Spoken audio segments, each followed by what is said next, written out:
Enfin, c'est d'abord la forêt qui m'a attiré, parce que c'était un endroit où j'étais plutôt solitaire quand j'étais môme, comme aujourd'hui d'ailleurs. Et c'était un endroit où je me sentais bien. Et la chasse, elle est venue sans mystique aucune, elle s'est venue naturellement. And then he was not moving, like he didn't know what to do. J'ai commencé le tout premier, je l'ai fabriqué en 1985. Mais ça, c'était un petit, tu vois, perso. Et puis j'ai fait ça pendant des années. Et puis un jour, à force d'avoir des copains qui me disent « mais tu devrais faire ça »,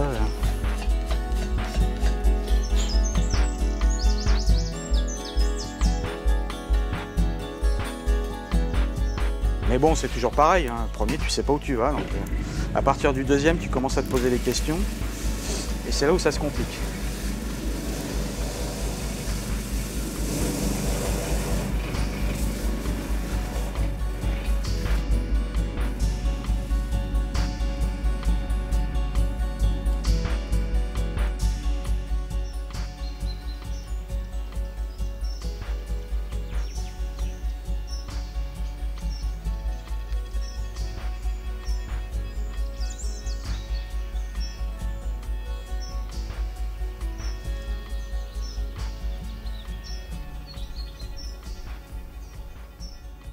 Ça, c'est un arc avec un manchon, en fait, qui se démonte. Quand j'ai fait ça, j'ai tout fait pour que ça casse. J'ai tout essayé, enfin, je l'ai fait le mieux possible, mais j'ai tout fait pour que ça casse. J'ai fait ce qu'on appelle des décoches à vide, c'est-à-dire que tu tires sur la corde et tu lâches la corde sans flèche, c'est-à-dire que ça propulse rien.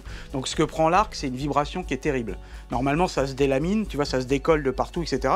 Et je voulais voir comment réagissait le manchon qui, lui, est en carbone et en fibre de verre. Et ça bouge pas, donc j'essaye, oui, je fais des tests comme ça. Quand je teste des nouvelles colles, justement, quand j'ai voulu changer de colle pour coller cette partie-là, là, les renforts de poupée, et voilà, tu fais aussi des tests mécaniques où tu fais des décoches à vide. En général, ça, c'est le truc le plus violent qui existe pour un arc. C'est vraiment chercher la casse. Et quand ça passe ce test-là, bah voilà, c'est que le produit ou le matériau utilisé est bon. 455. Avant de fabriquer des arcs avec de la fibre de verre, comme il y a ici, là, je fabriquais des arcs qui étaient tout en bois. Et donc en fait, pour pas que ça casse, tu es obligé de comprendre comment ça fonctionne. Donc j'ai dévoré des bouquins. Et puis à un moment donné, je me suis lancé comme tout le monde. Je viens d'une famille qui n'est pas du tout chasseur. Donc quand j'étais gamin, j'y connaissais mais rien. Mais vraiment strictement rien, parce que j'avais pas de chasseur dans ma famille. Mon père n'est pas chasseur, mon frère n'est pas chasseur. Donc c'est un truc où moi ça m'a attiré parce que les animaux je les voyais, je les approchais. J'avais pas d'appareil photo hein, quand j'étais môme, on n'avait pas de téléphone, on n'avait pas tous ces trucs-là, ça ne nous intéressait pas. Tout ce qu'on voulait c'était faire des cabanes et se retrouver dehors. Mais au bout d'un moment, quand tu te retrouves de façon assez régulière au contact d'un chevreuil, d'un cerf, etc., qui est quand même une émotion incroyable, et ben la chasse c'est venu naturellement. Moi, si je me suis mis à faire des arcs, c'est parce que quand j'étais gamin, je faisais des arcs en noisetier, c'est ça qui m'amusait. J'utilise du bambou parce que c'est très régulier, très constant. Ce qui évite une chose, c'est d'avoir un nœud qui se promène en plein milieu, qui te fait des points durs, comme sur une canne à pêche d'ailleurs. Et du coup, tu as une lamination, un plaquage de bois qui travaille de façon homogène, c'est-à-dire que la courbe va être vraiment homogène. Et là, en fait, je vais mesurer l'épaisseur parce que ça te donne une idée de la puissance que tu vas obtenir à la fin. 463. En général, je vise toujours plus haut, de 5-6 livres de puissance en plus sur l'arc, ce qui me permet après d'arrondir les angles, que ce soit joli esthétiquement, et ça me laisse une marge.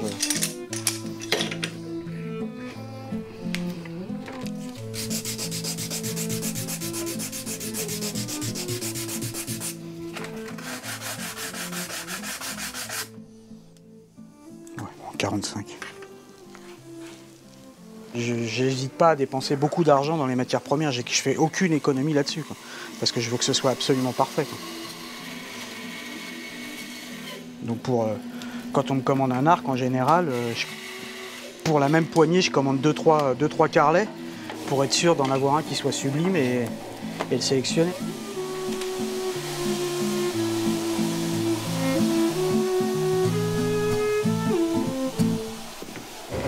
Là, je vais vérifier, parce que je pense que j'ai encore à poncer. Je me fournis un peu partout. Je me fournis aux États-Unis, chez les marchands de lutherie, pour les luthiers, les fournisseurs de luthiers, très souvent, parce qu'ils ont des qualités de bois qui sont exceptionnelles. Je me fournis en France également, chez le même genre de marchand, parce qu'ils ont des exigences mécaniques et esthétiques qui sont proches des nôtres.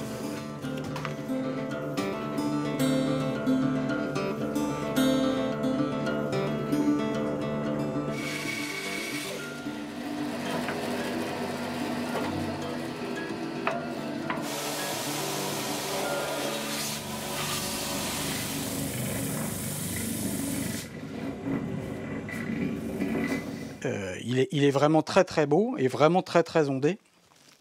C'est un bois qu'utilisent les Hawaïens, les luthiers hawaïens pour faire les ukulélés ou les guitares traditionnelles à Hawaï. Et ça, les luthiers, c'est des bois qu'ils adorent utiliser parce que tu vois toutes les ondes qu'il y a. Donc ça, c'est vraiment déjà des plaquages qui sont d'une qualité exceptionnelle. C'est une colle époxy, donc bicomposant. Tu doubles quasiment ses capacités de résistance si tu la cuis. C'est pour ça qu'en fait, dans l'archerie, il y a très peu de gens qui ne cuisent pas leurs arcs, pour justement pas avoir de problème. Mais tu peux ne pas la cuire.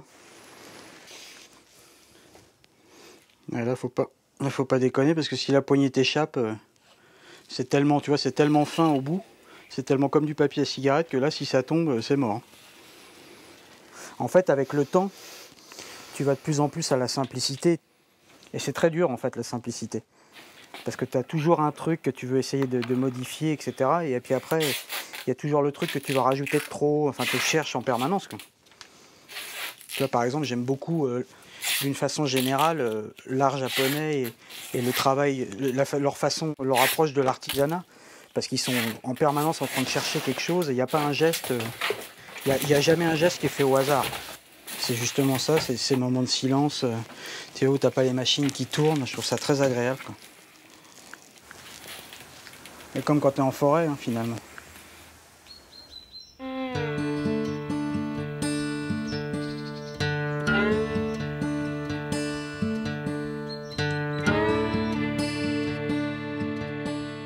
Samedi, je suis dans la forêt, avec les copains, ou tout seul, en tout cas pour le chevreuil d'été tout seul.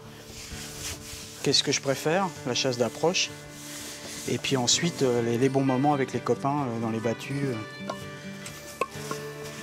Automne et hiver.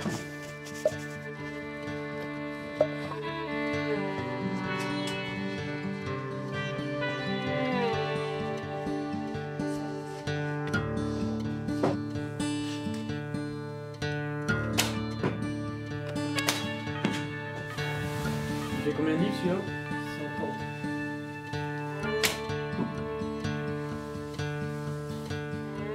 Bon, ça va. Ça va?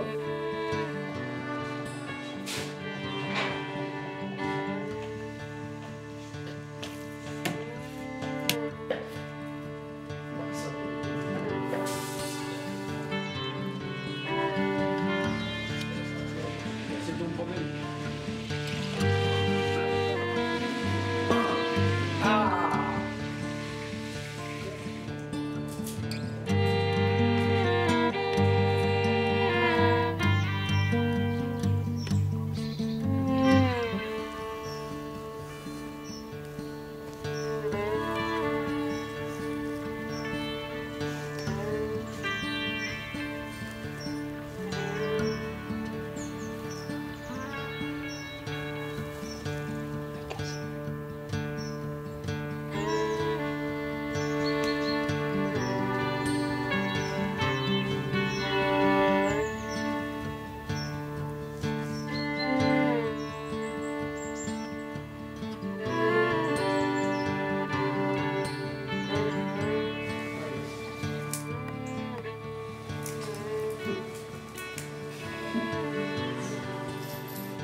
Oula, tu sens qu'il ne faut pas foutre les doigts là-dessus.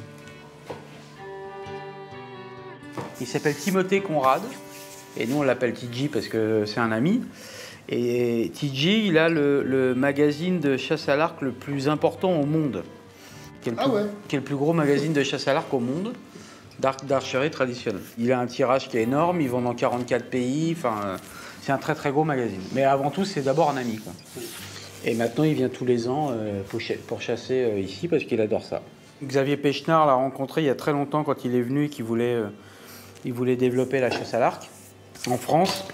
Et donc, il est allé voir ses pairs aux États-Unis. Il a rencontré évidemment TJ qui était déjà rédacteur et propriétaire du traditionnel Bounty pour lui demander conseil, poser des questions, etc. Et l'inviter à venir chasser en France. Bravo Pierrot. C'est beau ce que tu fais. Je ne sais pas, mais ça va être bon. Si, non, c'est beau, c'est beau. En tout cas, la ligne éditoriale est toujours restée dans le traditionnel pur et dur. Et c'est ça que... Enfin, en tout cas, moi, c'est ça que j'adore dans son magazine, c'est que le mec, au moins, il est cohérent. Et il est cohérent depuis 1988. Quoi. Pour moi, ça représente exactement la chasse à l'arc. Du côté esthétique, du côté matériel, du côté éthique. Parce qu'il a une éthique qui est très, très importante. Et c'est pas juste sur le papier, parce que moi, je chasse beaucoup avec lui. Et il est exactement ce qu'il décrit dans son magazine. You had a shot yet? Yeah, I missed one at that 2 meters. Oh no. I just missed one then. It was farther. I had a running shot. It was a long way. Yeah? Oh, Shot good. right under So at least you have an excuse. And it went like this, and then I had to go dig it out of the briar. I don't even have an excuse. I miss it there. I mean, it was just like ridiculous. Really? That's okay. Et tous ces mecs-là, ils sont toujours en train de chasser avec un bout de bois, une flèche en bois, et tu vois, finalement, assez peu de matos. But the thing is that passion bleeds off into his product, and that is something that you really can't fake it. And he's the real deal. He's the real guy.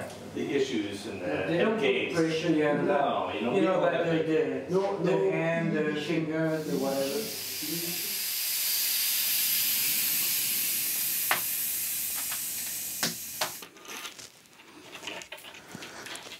Là, c'est Noël. C'est toujours le moment, c'est là où tu vois si tu recommences l'arc ou si tu continues. Parce que c'est le moment où tu vois si ton collage il a réussi. Donc c'est un peu comme déballer le cadeau de Noël, quoi. Tu vois tout le bois, tu vois qui est ondé là, c'est super joli.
L'intérêt de la chasse à l'arc, c'est le contact, c'est une chasse de contact, c'est se retrouver le plus près possible de l'animal.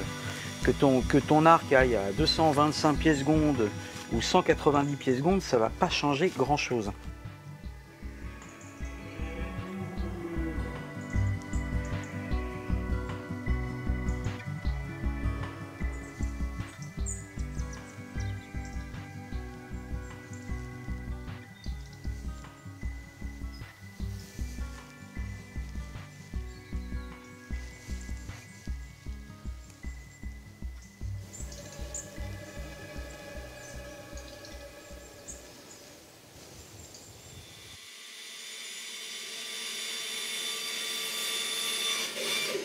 Mon but, il est de faire un arc le plus simple possible, qui soit pas compliqué à régler, monter la corde et aller dans la forêt et aller à la chasse. Ou tirer des flèches et s'entraîner, mais en tout cas, il y a très peu de gens que ça amuse le côté technique de l'archerie. Et c'est justement, finalement, je pense que c'est pour ça qu'on fait appel à nous, c'est pour que derrière, on n'ait pas à se prendre la tête avec tout ça.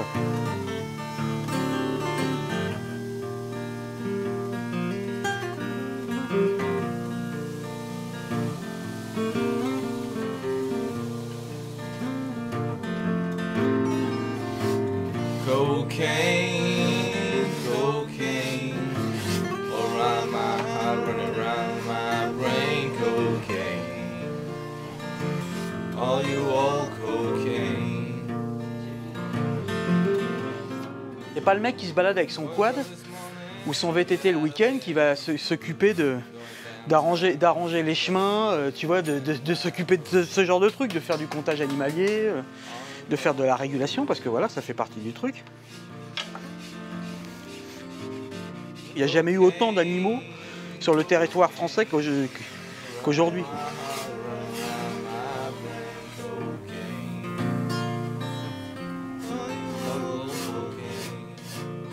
Quand la saison la saison de chasse est finie, je peux dire que les mecs, ceux qui sont vraiment passionnés, ils sont dans la forêt, ils entretiennent leur forêt, ils entretiennent leur mirador, ils entretiennent tout ça, ils surveillent les maladies, ils surveillent les naissances, ils font des comptages.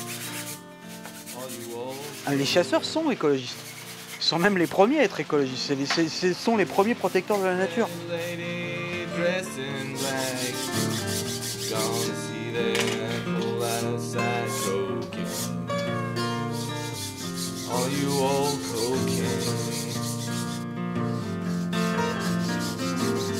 Hey mama, don't you come here, please. This old cocaine's making me sick. Cocaine, all you old cocaine.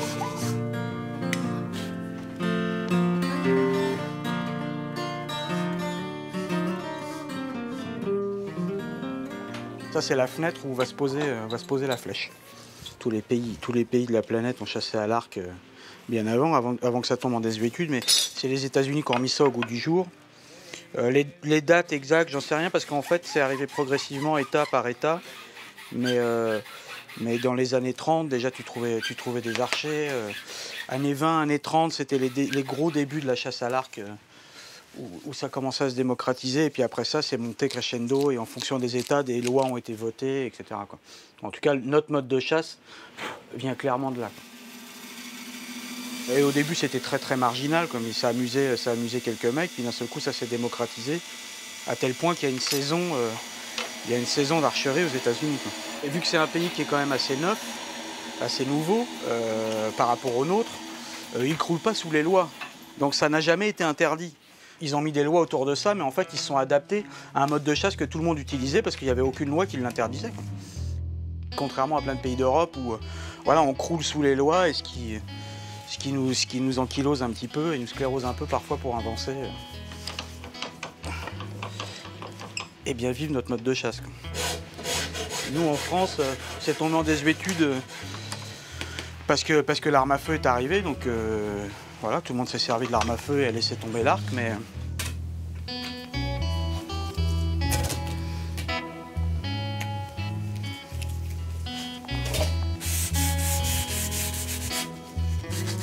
la poignée est ici, là, en l'occurrence, c'est de l'ébène de Macassar.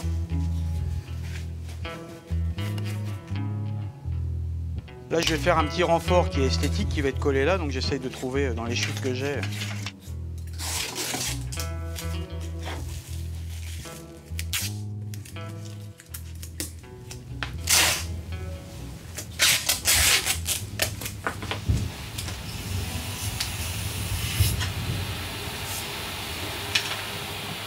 Et la corde, tu as une boucle, et en fait cette partie-là tu la renforces.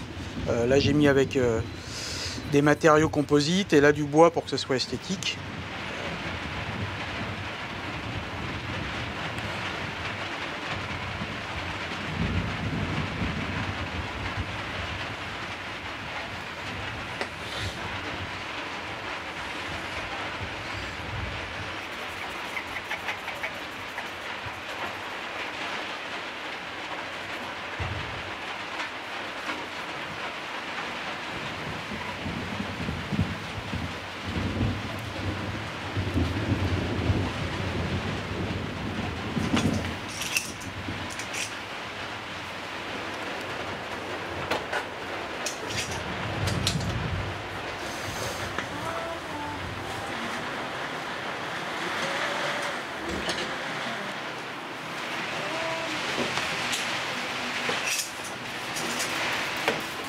Mais en général, tu sais, et avec le temps, Et avec le temps, tu sais vraiment quand tout va bien se passer, tout va bien se goupiller.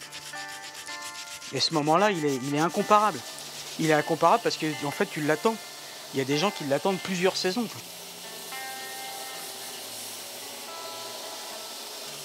Mais la sensation à l'arc, c'est quelque chose d'incroyable, c'est incomparable.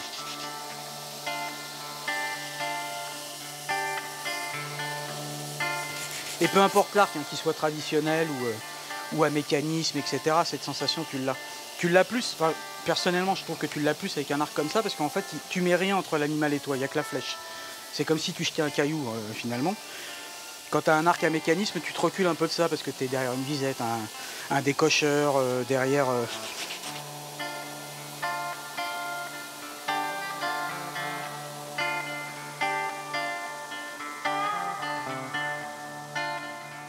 Quand je le regarde comme ça, je regarde en contre-jour pour voir si la courbe, cette courbe qui est là, quand tu es en contre-jour, tu vois si le dessin qui est là, cette courbe-là te plaît. Tu vois, ça fait un truc qui est assez doux. Et en plus de ça, c'est dans la main, c'est très agréable, tu vois. Tu as la main qui vient se caler. Là, ça va être beau. Hein. Parce qu'en plus, là, tu as un truc, c'est qu'il n'y a pas le vernis. Tu vois, quand il va y avoir le vernis, tu vois, regarde comment ça ressort. C'est magnifique. Hein.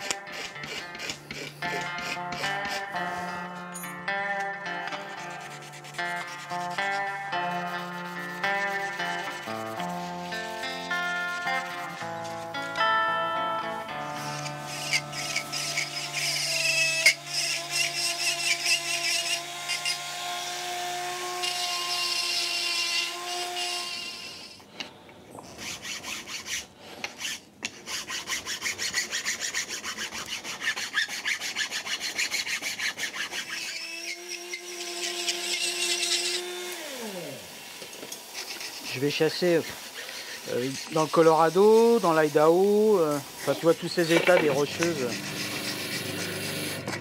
Parce que ça, ils ont quand même, comme pour plein de choses d'ailleurs, comme tous ces pays qui sont finalement assez jeunes, tout est très simplifié, quoi.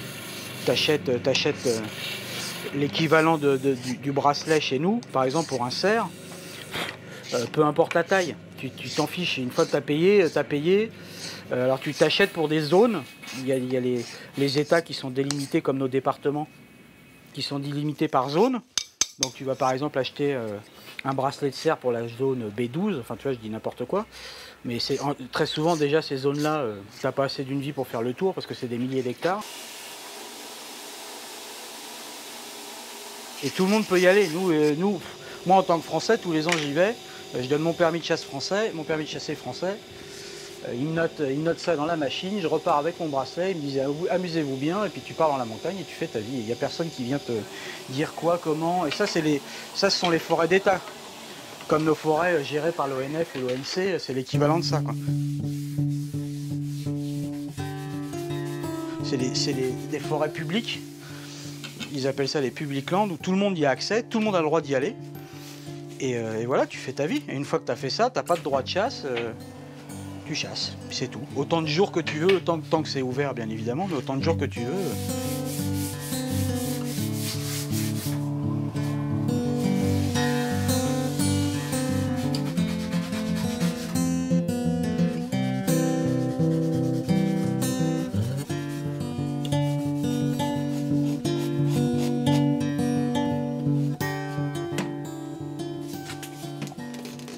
Mais donner la mort, c'est quelque chose de...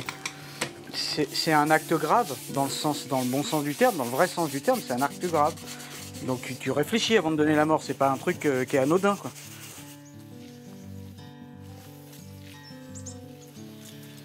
C'est-à-dire quand tu es avec un arc et que tu es à 15 mètres d'un grand cerf et que tu sais que la flèche va partir parce que tu le sais avant que ça parte, c'est fort, c'est un moment qui est fort. Hein. Je chasse à l'arc depuis très très longtemps et uniquement à l'arc, j'ai jamais chassé avec une arme à feu. L'émotion, moi, elle est toujours là. Alors au fil des ans, elle se transforme et au fil des expériences, elle se transforme, mais l'émotion est toujours là. J'ai toujours le cœur qui va à 100 à l'heure. C'est une partie de toi que tu finis par bien connaître et tu sais comment toi tu la gères et au bout d'un moment ça se gère, c'est comme le tir instinctif, ça se gère tout seul. Moi je sais que chez moi l'émotion elle arrive après le tir maintenant. Il y a une scène dans un film qui est très connu qui s'appelle Délivrance. Et ben, le mec, quand il se met à trembler, qu'il n'arrive pas à tirer sur le cerf, ça c'est le buck fever. Tu sais, le mec, il n'arrive même plus à armer l'arc, tellement il est en panique et tellement il est submergé par l'émotion, l'arc lui-même devient trop dur et il n'arrive plus à tirer sur la corde. Ça, c'est ce qu'on appelle le buck fever.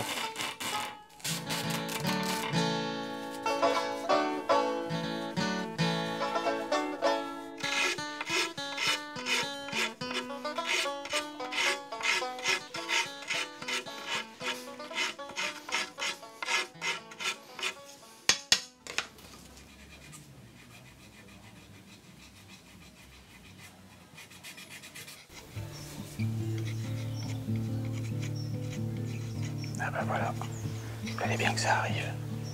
Ben c'est excitant parce que t'as quand même si je sais que j'allais pas tirer parce que j'ai pas de bracelet, t'as quand même une excitation. Parce que t'es très proche et c'est vrai que c'est un moment qui est assez intense. J'adore ça. Même si je tire pas finalement, j'adore ça.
Ah mais attends, ça me coupe les pattes, faut que je mette le tranche-fil.